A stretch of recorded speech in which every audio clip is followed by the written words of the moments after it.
சென்னையில் இடைநிலை பதிவு மூப்பு ஆசிரியர்கள் 10வது நாளாக இன்றும் போராட்டத்தை தொடர்ந்து வருகிறார்கள்.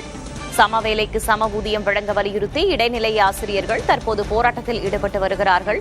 கூடுதல் தகவல்களை வழங்குவதற்காக செய்தியாளர் சுரேஷ்குமார் இணைந்திருக்கிறார். சுரேஷ்குமார், கடந்த 9 நாட்களாக பல்வேறு விதங்களில் இடைநிலை ஆசிரியர்கள் போராடி வருகிறார்கள். இன்றைக்கு என்ன மாதிரியான போராட்டத்தை அவர்கள் முன்னெடுத்திருக்கிறார்கள்? அரசு சார்பில் பேச்சுவார்த்தைக்கு ஏதேனும் முயன்றிருக்கிறார்களா? வேதவள்ளி, இன்றைய தினம் 10வது நாளாக சென்னையில் தொடர் போராட்டத்தை இடைநிலை ஆசிரியர்கள் மேற்கொண்டு வருகிறார்கள். இவர்களுடைய ஒரே ஒரு கோரிக்கை என்பது அவர்களுக்கு ஊதியத்தில் முரண்பாடு இருக்கிறது. ஆகவே அந்த முரண்பாட்டை சரி செய்ய வேண்டும் என்ற கோரிக்கை வலியுறுத்தி கடந்த டிசம்பர் 26ஆம் தேதி முதல் சென்னையில் பல்வேறு கட்ட போராட்டங்களை மேற்கொண்டு வருகிறார்கள்.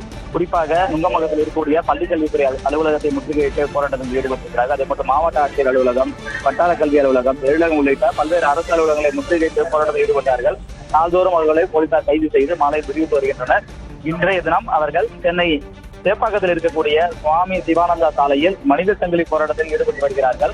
சுமார் 1 கிலோமீட்டர் தூரத்திற்கு ஆசிரியர்கள் மனித சங்கிலியாக நின்று கொண்டு தங்களுடைய கோரிக்கைகளை வலியுறுத்தி முழக்கங்களை எழுப்பிக் கொண்டிருக்கிறார்கள். அதே போன்று தலையில் கிரீடம் போன்று தங்களுடைய கோரிக்கையை வைத்துக் கொண்டும் அவர்கள் அந்த ஆர்ப்பாட்டத்தை மேற்கொள்கிறார்கள். மேலும் கோரிக்கை பதாகைகளும் வைத்திருக்கிறார்கள். குறிப்பாக தமிழ்நாட்டில் தங்களுக்கு குறைந்த ஊதியம் என்பது இடைநிலை ஆசிரியர்களுக்கு வழங்கப்படுகிறது. 2009ஆம் ஆண்டு ஜூன் மாதத்துக்கு பிறகு சேர்ந்த ஆசிரியர்களுக்கு ஊதிய முரண்பாடு இருப்பதால் அதனை களைய வேண்டும் என்ற கோரிக்கையை தான் அவர்கள் வலியுறுத்தி போராட்டத்தை மேற்கொண்டு வருகிறார்கள். இந்த நிலையில் தமிழ்நாட்டில் அரையாண்டு விடுமுறை என்பது இன்றுடன் நிறைவடைய இருக்கிறது. இதன் பிறகாக நாளை பள்ளிகள் திறக்கப்பட உள்ளது. ஆகவே இடைநிலை ஆசிரியர்கள் தொடர்ந்து போராட்டத்தில் ஈடுபட்டுக் கொண்டு இருக்கக்கூடிய நிலையில் நாளைய தினம் பள்ளிகள் திறக்கும் போது ஆசிரியர்கள் இல்லாவிட்டால் மாணவர்கள் பாதிக்கப்படுவார்கள். ஆகவே இந்த போராட்டம் இன்றுடன் நிறைவடையுமா என்ற கேள்வி முன்வைக்கப்பட்டது. அப்பொழுது இந்த போராட்டத்தில் ஈடுபட்டு வரக்கூடிய இடைநிலை 13 ஆசிரியர்கள் இயக்கத்தின் பொதுச் செயலாளர் ராபர்ட் தெரிவிக்கும் பொழுது, நாளைய தினம் பள்ளிக்கு நாங்கள் செல்ல மாட்டோம், போராட்டத்தை தொடருவோம் என்ற கருத்தை தான் அவர் தெரிவித்திருக்கிறார். ஆகவே எங்களுடன் அரசு களத்தில் பேச்சுவார்த்தை தொடங்க வேண்டும் என்று வலியுறுத்தி அவர் கருத்தை தெரிவித்திருந்தார். இந்த சூழலில் இன்றைய தினம் ஏதாவது அரசு தரப்பில் பேச்சுவார்த்தைக்கு முன்வருவதா என்ற ஒரு கேள்வி இருக்கிறது. இருந்தாலும் இதுவரையில் அரசு தரப்பில் இன்று பேச்சுவார்த்தை நடத்துவது குறித்து எந்த அறிவிப்பும் வெளியாகவில்லை. ஆகவே ஆசிரியர்கள் இன்றும் போராட்டத்தில் ஈடுபட்டு வரக்கூடிய நிலையில் காவல்துறையினர் அதிக அளவு அந்த சாலை முழுவதும் குவிக்கப்பட்டு பாதுகாப்பு பலப்படுத்தப்பட்டிருக்கிறது. மேலும் தொடர்ந்து அவர்களை கைது செய்யும் நடவடிக்கையிலும் காவல்துறையினர் ஈடுபட உள்ளனர். வேதவள்ளி.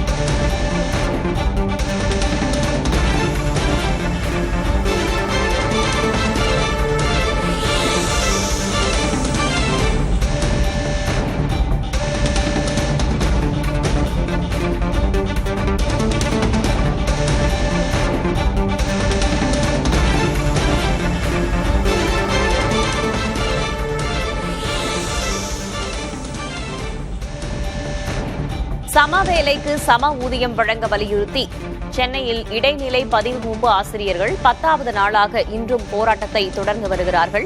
ஒவ்வொரு நாளிலும் ஒவ்வொரு விதமான போராட்டத்தை முன்னெடுக்கும் அவர்கள் இன்று மனித சங்கிலி போராட்டத்தில் ஈடுபட்டிருக்கிறார்கள்.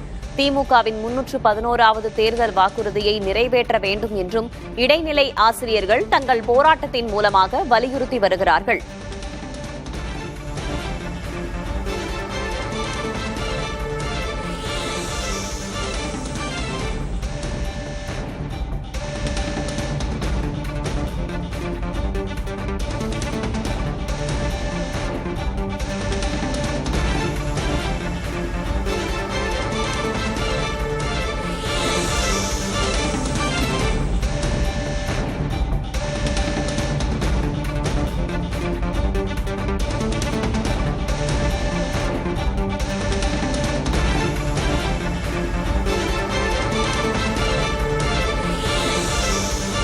இடைநிலை பதிவு மூப்பு ஆசிரியர்களின் போராட்டம் 10வது நாளாக இன்றும் தொடர்கிறது. தகவல்களுக்கு நன்றி சுரேஷ்குமார்.